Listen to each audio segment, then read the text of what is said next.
আমি এই অটোর যে একটা সর্বপ্রথম যে অটোর একটা ব্যাপার, এই অটোর সাথে কিন্তু আমি সম্পৃক্ত হয়েছি গত মাসের 5 তারিখ। এই এটা আমি আগে ব্যবসা করতাম, ব্যবসায় ক্ষতিগ্রস্ত হওয়ার পর ভাইয়ার অটো ছিল তো নিয়ে এটা কি করতেছিলাম। তো গত মাসে 4 তারিখ, তার মানে 25-30 দিনের ব্যাপার। এর মধ্যে কাজ করেছি 4-5 বার, 3-4 বার এরকম। এই সুবাদে কিন্তু এই 3-4 বারই ওর সাথে আমার কথা যাই হয়েছে। আর যেটা সবাই কিন্তু জানে, সারা বাংলাদেশ জানে, এবং যেদিন এই কাজটা হয়েছে এটা মিডিয়াতে সবার সামনে বলেছে যে ওই বাড়িতে কারো অন্য কারো উপস্থিতি ছিল না। তো 3-4 দিন কোনো নাম নাই, হুট করে একদিন সোমবার ও নাকি আমার নাম নিছে পিজন ভ্যানে। এটা এক শুধুমাত্র মানে মামলাটাকে বিভ্রান্ত করার জন্য, সেকেন্ড কোনো আর নাই। নাইলে 164 এসে কোনো কিছুই বলেনি, অন্য কারো কোনো আলামত পাওয়া যায়নি। হ্যাঁ, তো হুট করে 3-4 দিন পর ও কারাগার থেকে ফিরেই আমার নাম নিল। এটা তো একেবারে উদ্দেশ্য প্রণীত, তাই না? একজনকে হেয় প্রতিপন্ন করা, যেমন আমার নাম নিছে, আমার ফ্যামিলির উপরে কি একটা যাইতেছে, বাজে একটা জিনিস। আর আমি যদি এই ধরনের কোনো কাজের সাথে সম্পৃক্ত থাকতাম, আপনার কি এসে আমাকে বাসায় পাইতেন? আমি আপনাদেরকে আনসার করলাম, আপনার কি আমি কোথায় আপনারা আসছেন, যে কোথায় পাইছেন আমাকে? আপনার বাসায় আছে? বাসায় আছে। আরো যারা আসছে কিন্তু কথা আমি ওনার সাথে কথা বলতে চাইনি, কারণ আমি আশায় ছিলাম যে প্রশাসনের দিক থেকে কেউ আসুক। এক একজন আমার ছবি পোস্ট করে দিচ্ছে, ছোট্ট মেয়ে রামিসার সাথে আমার নানানভাবে ছবি। আমি প্রত্যেকের ব্যাপারে মানহানি মামলা করব, যারা যারা এগুলো করছে প্রত্যেকের নামে আমি মানহানি মামলা করব। এবং এই বাড়ির মালিক আমি বলতে চাই যে ওনারা বাইরে থাকে বা যেখানেই থাকুক, একজন মানুষকে যে ভাড়া দেয়, সে তো আপনারা পরে পাইছেন যে সে কি ধরনের লোক। তার ওয়াইফে কিন্তু যেদিন হয়েছে, তার ওয়াইফে কিন্তু একটা বর্ণনা দিচ্ছে, পাড়া প্রতিবেশী বর্ণনা দিচ্ছে, তার ওয়াইফে সে নির্যাতন করতো। আমাকে যে এভাবে এত বড় একটা ক্ষতিগ্রস্ত করা হলো, আমি একজন জবলেস মানুষ, এখন আমাকে কে জব দিবে বলেন আপনি? হুট করে আপনি ঘুম থেকে উঠলেন, দেখতেন আপনার ছবি একজন মেয়ের সাথে, আপনি এভাবে যদি আপনাদের দিয়ে দিত, আপনারা কি করতেন? আমি তো হতভম্ব যে এইগুলা ও এই মামলাকে অন্য খাতে প্রবাহিত করার জন্য বা একটু দীর্ঘায়িত করার জন্য, হয়তোবা তার লয়ার হতে পারে, কারাগার থেকে হতে পারে। হ্যাঁ, বা আমি কয়েকবার ধমক দিছি তারে কাজ করাতে গিয়া, যে ও অন্য কাজ করতেছে, এই আমার টাকা করো, সে সুবাদে দিতে পারে। এটা মানে তবে এটা পুরো বাংলাদেশ জানে যে আসলে সে মামলাটাকে অন্য খাতে প্রবাহিত করার জন্য এইটা করা হয়েছে, শুধুমাত্র এইটা, আর অন্য কোনো কিছুই না। আর ওর সাথে যে আমার এরকম না ওঠা বসা, আমি আমি অটো নিচেই হলে গিয়া আছে ক তারিখ, 5 তারিখ বা 4 তারিখ। তো আমি নিছি গত মাসে 5 তারিখ। এর মধ্যে কাজকে আমি ডেলি করাইছি না ঘর থেকে, 3-4 বার হতে পারে। তো এই এই 3-4 দিনই আমার লোক ওর কথা কবন যে আমার কাজ করবো, আদার্স আর কিছুই না। এটা সম্পূর্ণ আমার নামে মিথ্যা এবং বানোয়াট একটা করা হয়েছে। এবং আমার এই যে বাসায় আমি থাকি, এই বাসার লোকদেরকে জিজ্ঞেস করতে পারেন, যেদিন এই হত্যা হয়েছে উত্তর পর যদি এরকম কোনো কিছু থাকতো, তাহলে আমি এলাকা থাকতাম না। ফর এক্সাম্পল, যে কেউ, আমি কিন্তু প্রত্যেকটা দিন হাঁটছি। আপনি জানতে পারেন আমার বাড়ি যারা আছে, পাড়া প্রতিবেশী, আমি যে বাড়িতে ছিলাম কিনা এটাও জানতে পারেন, তাদের কাছ থেকে আপনারা ইনকোয়ারি করতে পারেন। এই এই জাস্ট একটু। এই আপনার হচ্ছে যে আইন শৃঙ্খলাতে মানে পুলিশ থেকে কোনো বা তদন্ত কমিটি থেকে না না, আমি নিজে যোগাযোগ করতে চাইছি। আমি যেদিন প্রথম এটা হয়, আমি 2টা বাজে একবার, 11:30 যখন বললো, তখন একবার নিচে নামছি, চা খেলাম। যে আসলে কি, অনেকে তো দেখেন না ফেক, এআই এর যুগ এখন, তাই না? হুট করে দিয়ে দিতে পারে। তো আসলে পরে না দেখলাম দিছে এরকম কি। তো আমি আবার পরে বাসায় আসলাম, ওয়াইফ জানে, পরে আবার 2টার দিকে বের হয়ে একজন লয়ারের সাক্ষাতের যে একজন, তার সাথে আমি কথা বলবো যে আসলে এইভাবে কি এই পরিস্থিতিতে আমার কি করণীয় বা কি করা উচিত, যে দিছে তার নামে কি করব বা আসলে কি। তো পরে যখন যোগাযোগ করতে চাইলাম অনেকের সাথে, যে সবাই একটা বুঝে নিত এই ধরনের সিচুয়েশন হলে কি হয়, যে এই তোমার ছবি দিছে এই সেই নানান মানে ভাবে একটা তো আমি পরে বাসায় এসে ঠিক করে বাসায় চলে আসছি, আর কারোর সাথে কোনো যোগাযোগই করিনি। আমি নিজেই চাচ্ছিলাম, আর প্রশাসনের থেকে কোনো কিছুই বলেনি।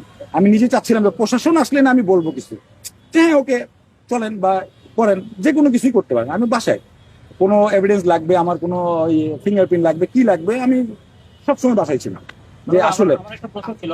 আর দ্বিতীয় কথা, কোর্টে আমি খবর দেখতেছিলাম যে কোর্ট থেকে কিছু বলে কিনা, যে হ্যাঁ তাকে হাজির করা হোক, ওয়েল আমি করব, বাট এই ধরনের কোনো কিছুই বলতেছে না। বাট কিছু কুচক্রী লোক, যারা মানে অতি উৎসাহী, যারা হ্যাঁ মানে মামলাটা আসলে তো সে করতে চায় না, যারা এই ধরনের অপপ্রচার চালাইছে, তারা মামলাকে বিভ্রান্তের দিকে নিতে চাইছে। কি মনে করেন আসলে এটা কি আপনার এখানকার স্থানীয় কোনো পূর্ব শত্রুতার জেরে এই ধরনের বিষয় আসতে দেখেন, পারে? আমরা আদম সন্তান, হ্যাঁ। তো আপনি জার্নালিস্ট, আপনার সাথে কি আপনার এলাকায় 2-1 জনের সাথে কোনোদিন তর্কাতর্কি হয়নি? হয়েছে কিনা? আপনি আনসার দেন। হয়েছে তো স্বাভাবিক, আমি এলাকার ছেলে, কোনোদিন না কোনোদিন হয়ে যেতেও পারে, ধমক দিতে পারি বা কথা বলতে পারি, যার গ্যারেজ।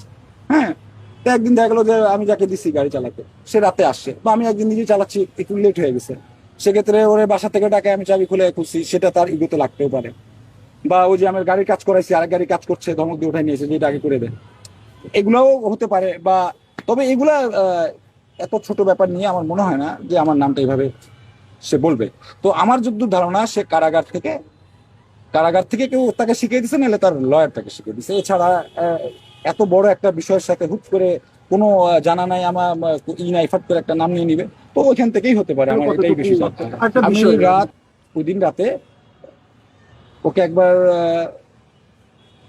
আমি ওই দিন রাতে একবার ওকে না, ওর মালিকের যে গ্যারেজ, ওকে একবার ফোন দিছি, ওকে, যে আমার গাড়ি আসছে, গ্যারেজ লেগে গেছে। তারপরে কিন্তু ওকেও ফোন দিছে একবার, এটা কিন্তু লাস্ট কল তখন পাইছিল আমার লাস্ট কল, ওকে কিন্তু কল দিছিলাম, বাট সে ধরেনি। ওকে, তো পরে আমি গাড়ি আরেক গ্যারেজে রাখছি। হ্যাঁ, মানে ওই যে গ্যারেজ লেগে গেছে এই জন্য। আর ওই এর পরের থেকেই আর এই যে আপনি কি ওই কখনো গিয়েছেন? কখনো ওর বাস- পসিবল, ও কয়তলা থাকে বিলিভ আমি সেটাও জানি না, যে ও কয় ফ্লোরে থাকে আমি সেটাও জানি না, যে কয় তালায় সে থাকে। এখন আমি এর জন্যই তো আমি মামলার সিদ্ধান্ত নিচ্ছি। আসলে ওই যে আমার ছবিটা ইউজ করাতে এভাবে ছড়াই গেছে। আচ্ছা, বলছে 2 লাখ টাকা দিছে, যার 2 লক্ষ টাকা আছে সে কি অটো নিয়ে বের হবে পেটের দায়ে বলেন? না। অনেকের থাকলে যে আরেকজনের থাকবে তা কি হতে পারে? আমি কি বললাম, আপনি আমার জায়গায় চেঞ্জ করেন লাইভেই, আপনি বসেন, আমি আপনাকে প্রশ্ন করলে মানুষ এটা আপনার প্রতি আরো বেশি বিলিভ করবে এই কথা, রাইট? তো মানুষের চেহারা দেখে দেখে আপনি 10 জন 10 রকম কথা বলবে, রাইট?